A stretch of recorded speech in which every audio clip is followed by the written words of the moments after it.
Hello, and welcome to Pod Sothoth, a Lovecraft book club. I'm Todd Beardsley, your host and narrator. As this is an odd-numbered episode, I'll be reading a selection from Lovecraft's works. Tonight, I bring you The Hound, which was first published in the February 1924 issue of Weird Tales magazine. As this is a horror podcast, it might not be suitable for all listeners. The story that follows contains graphic depictions of grave robbery, a violent attack by an unseen supernatural being, suicidal thoughts and plans, a suspicion of madness, and the quest to feel something, anything, in the face of crushing ennui. If these subjects are likely to upset you, please skip this episode now.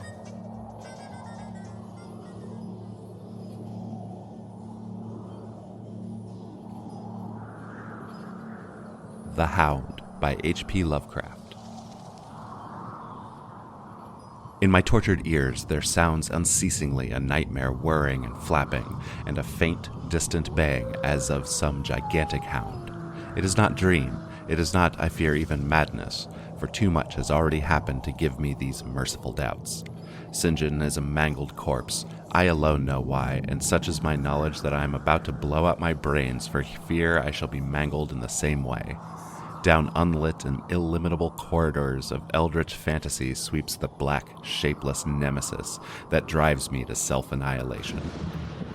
May heaven forgive the folly and morbidity which led us both to so monstrous a fate, wearied with the commonplaces of a prosaic world where even the joys of romance and adventure soon grow stale. St. John and I had followed enthusiastically every aesthetic and intellectual movement which promised respite from our devastating ennui. The enigmas of the symbolists and the ecstasies of the pre-Raphaelites were ours in their time, but each new mood was drained too soon of its diverting novelty and appeal. Only the somber philosophy of the decadence could hold us, and this we found potent only by increasing gradually the depth and diabolism of our penetrations. Baudelaire and Huysmans were soon exhausted of thrills, till finally there remained for us only the more direct stimuli of unnatural personal experiences and adventures. It was this frightful emotional need which led us eventually to that detestable course which even in my present fear I mention with shame and timidity, that hideous extremity of human outrage, the abhorred practice of grave robbing. I cannot reveal the details of our shocking expeditions, or catalog even partly the worst of the trophies adorning the nameless museum we prepared in the great stone house where we jointly dwelt, alone and servantless. Our museum was a blasphemous, unthinkable place, where with the satanic taste of neurotic virtuosi, we had assembled a universe of terror and decay to excite our jaded sensibilities. It was a secret room, far, far underground, where huge winged demons carven of basalt and onyx vomited from wide grinning mouths weird green and orange light, and hidden pneumatic pipes ruffled into kaleidoscopic dances of death, the lines of red charnel things hand in hand woven in voluminous black hangings. Through these pipes came at will the odors our moods most craved, sometimes the scent of pale funeral lilies, sometimes the narcotic incense of imagined eastern shrines of the kingly dead, and sometimes, how I shudder to recall it, the frightful, soul-upheaving stenches of an uncovered grave. Around the walls of this repellent chamber were cases of antique mummies alternating with comely, lifelike bodies perfectly stuffed and cured by the taxidermist's art, and with headstones snatched from the oldest churchyards of the world. Niches here and there contained skulls of all shapes, and heads preserved in various stages of dissolution. There one might find the rotting bald pates of famous noblemen, and the fresh and radiantly golden heads of new buried children. Statues and paintings there were, all of fiendish subjects, and some executed by St. John and myself. A locked portfolio, bound in tanned human skin, held certain unknown and unnameable drawings which it was rumored Goya had perpetrated but dared not acknowledge. There were nauseous musical instruments, stringed, brass, and woodwind, on which St. John and I sometimes produced dissonances of exquisite morbidity and cacodaemonological ghastliness, whilst in a multitude of inlaid ebony cabinets reposed the most incredible and unimaginable variety of tomb loot ever assembled by human madness and perversity. It is of this loot, in particular, that I must not speak. Thank God I had the courage to destroy it long before I thought of destroying myself. The predatory excursions on which we collected our unmentionable treasures were always artistically memorable events. We were no vulgar ghouls, but worked only under certain conditions of mood, landscape, environment, weather, season, and moonlight. These pastimes were, to us, the most exquisite form of aesthetic expression, and we gave their details a fastidious technical care. An inappropriate hour, a jarring lighting effect, or a clumsy manipulation of the damp sod would almost totally destroy for us that ecstatic titillation which followed the exhumation of some ominous, grinning secret of the earth.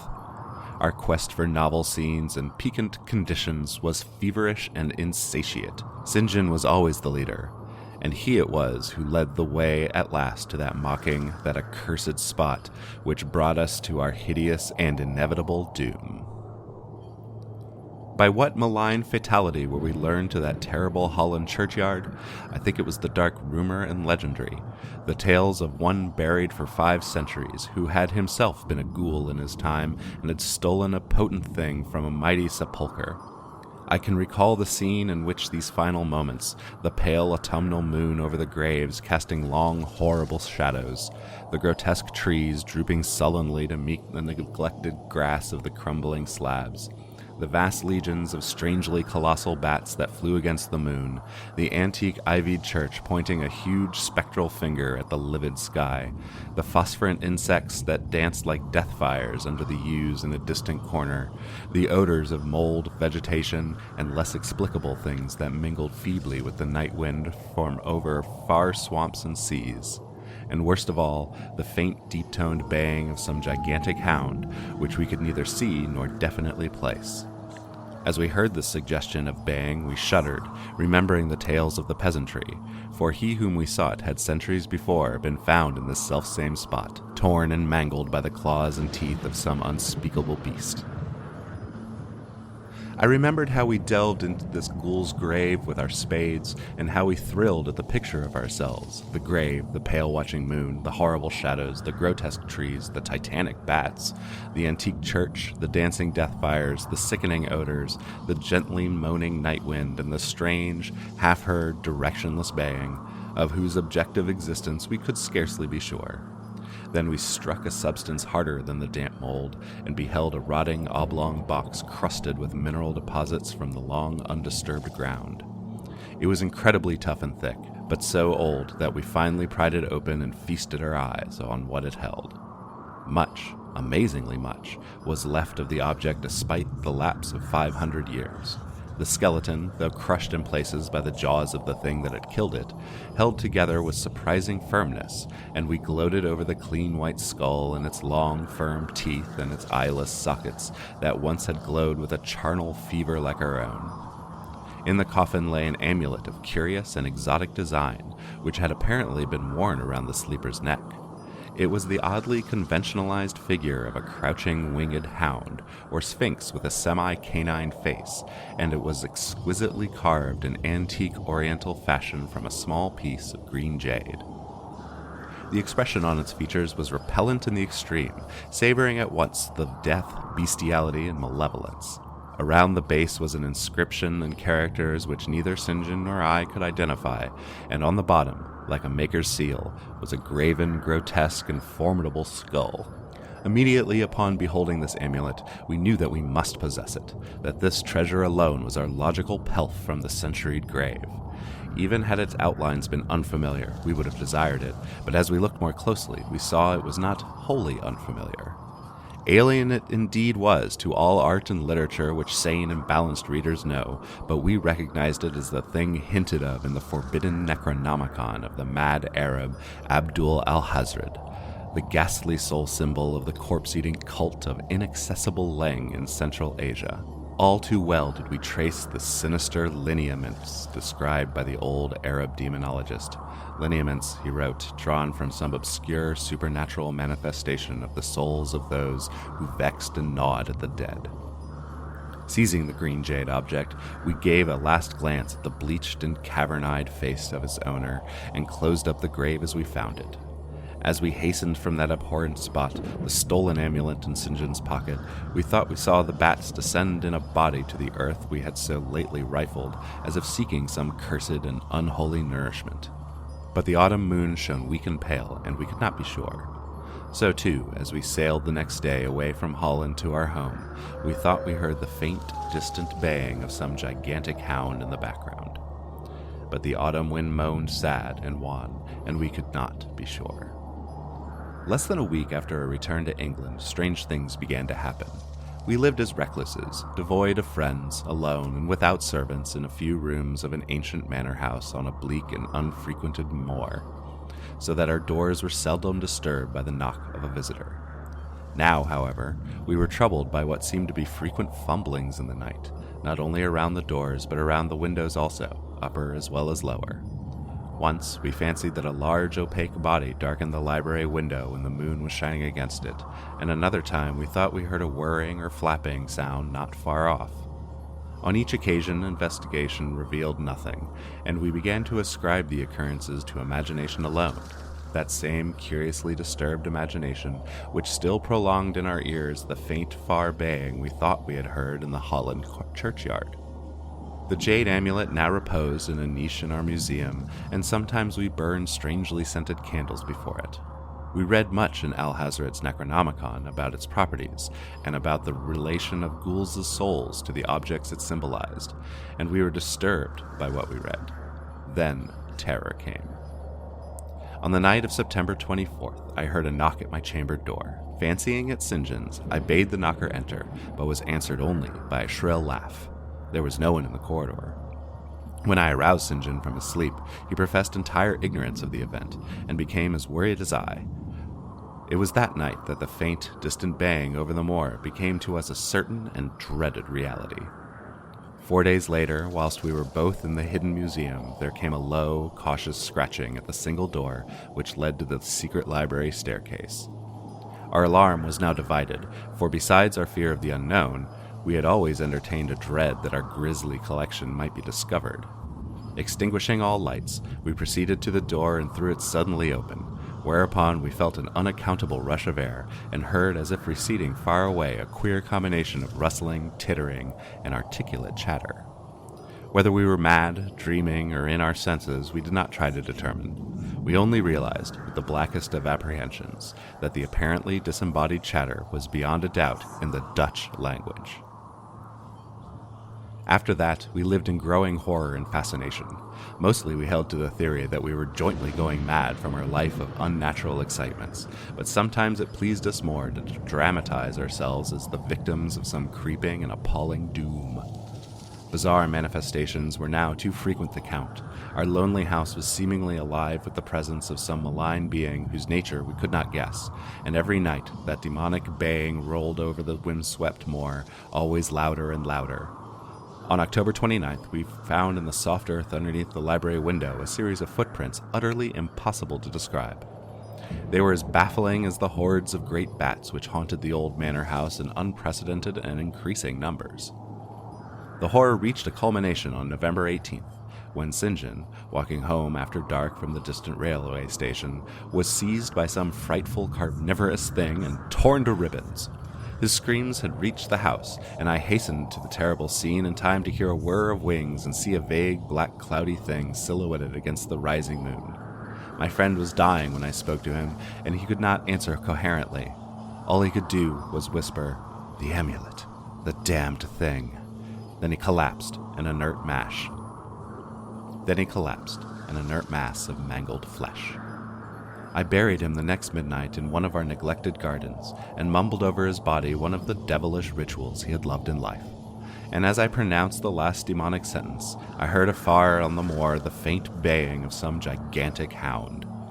The moon was up, but I dared not look at it, and when I saw the dim-lit moor, a wide nebulous shadow sweeping from mound to mound, I shut my eyes and threw myself face down upon the ground. When I arose trembling, I know not how much later, I staggered into the house and made shocking obeisances before the enshrined amulet of green jade. Being now afraid to live alone in the ancient house on the moor, I departed on the following day for London, taking with me the amulet after destroying by fire and burial the rest of the impious collection of the museum. But after 3 nights, I heard the bang again, and before a week was over, felt strange eyes upon me whenever it was dark. One evening, as I strolled on Victoria Embankment for some needed air, I saw a black shape obscure one of the reflections of the lamps in the water. A wind stronger than the night wind rushed by, and I knew that what had befallen St. John must soon befall me. The next day I carefully wrapped the green jade amulet and sailed for Holland. What mercy I might gain by returning the thing to its silent, sleeping owner I knew not, but I felt that I must at least try any step conceivably logical. What the hound was and why it pursued me were questions still vague, but I had first heard the braying in that ancient churchyard, and every subsequent event, including St. John's dying whisper, had served to connect the curse with the stealing of the amulet.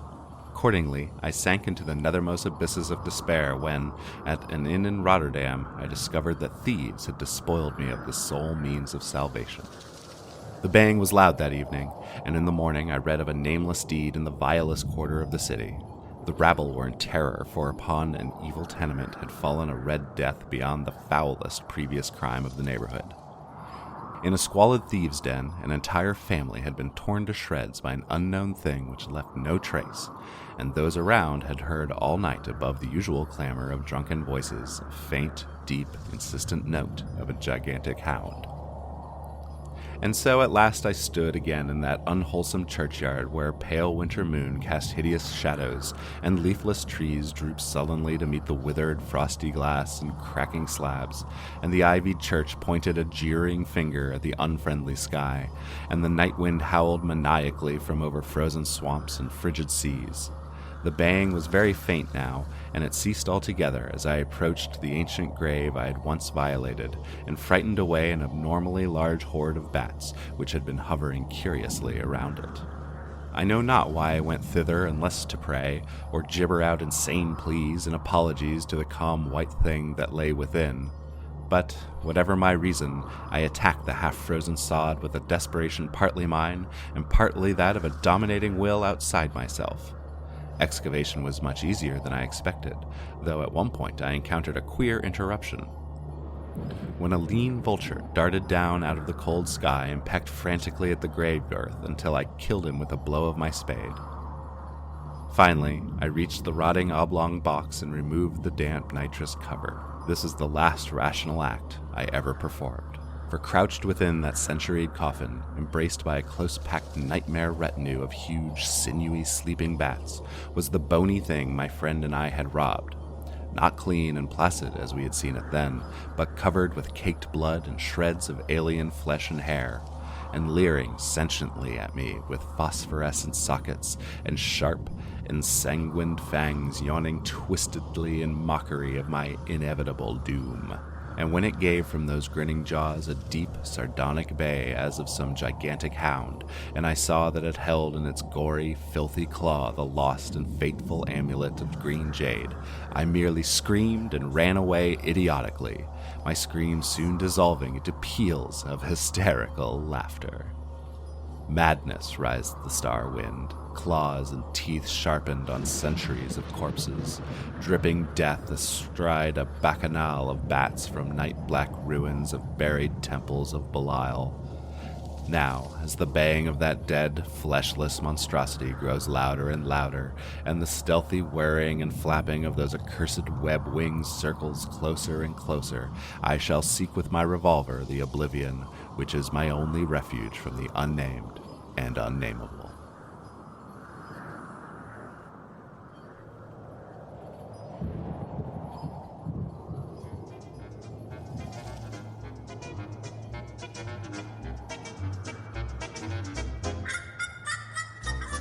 This has been The Hound by HP Lovecraft, first published in the February 1924 issue of Weird Tales. Join me next time when I discuss this story with my co-host and wife, Claire Reynolds. Until then, you are urged to leave dead things to lie in their graves.